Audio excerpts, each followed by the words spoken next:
Tito, Da, zoomiraj malo, daj. Vidi. naravno da Tito piše. Cure, danas je 1. maj, praznik rada. Idemo jesti grah i ćevape ili idemo malo u prirodu? Prvo idemo proći stazu Božice, Sentone, pa onda na grad. Aha, a gdje je ta staza? Povezuje Labin i Rabac. Labin i Rabac. Dobro, mi ćemo startati iz Rabca. Šta ćemo vidjeti tamo? Vidjet ćemo slapove, Slap. mostiće i ostatke mlinova. A, lijepo, lijepo. Ok, ajde vidimo se dolje onda. Da, Stigli smo i u Rabac, možete parkirati svoje vozilo ovdje pokraj ovih igrališta za mali nogomet. Staza inače počinje dolje kod mora, tu, a mi ćemo malo prekratiti i krenut ćemo tu odavdje prema gore negdje. Idemo vidjeti gdje su oznake. Ima i gužve na stazi. ajde. Evo nas, šuma, priroda, gore Labin. Pretpostavljam da će staza ići ovako sve kroz šumu. Ovdje je presušen potok. I vidjet ćemo puno ovakvih mostića, ja se nadam, i svega nečeg lijepog. Gledajte ovu divotu. Kaže difficult trail, zahtjevan put. Pa i nije baš. Podnijeti štapove.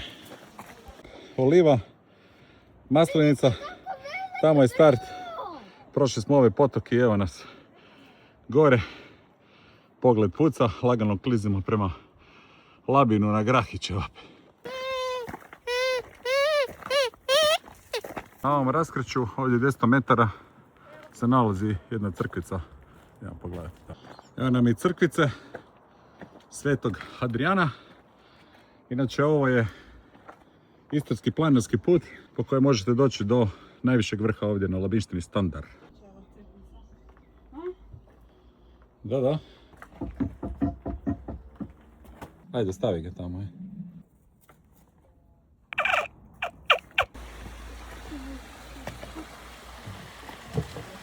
Ovo lijepo. Labin gore lijevo. Pazi ovaj pogled da mi. Tako blizu, tako daleko. Evo ga gore. Labin. Inače ova Sentonina staza bi trebala završiti odmah kraj pizzerije Rumore, inače jedna od najboljih pizzerija u Hrvatskoj. Pa kad stignete gore možete se zasladiti i unaprijed rezervirajte obavezno stol jer se čeka. Ovo kod je neko popločio ovdje, samo za nas.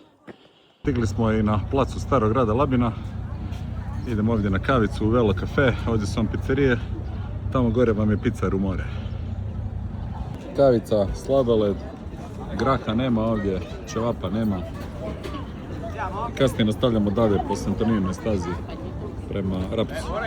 Stari grad, pizzerija Rumore i pogled.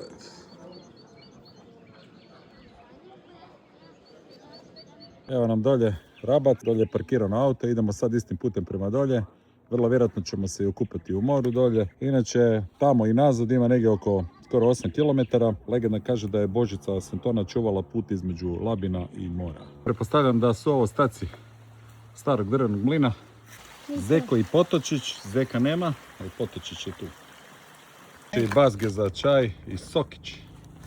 Evo ga i cilj, kamp Maslinica. A sad na zasluženo prvomajsko kupanje.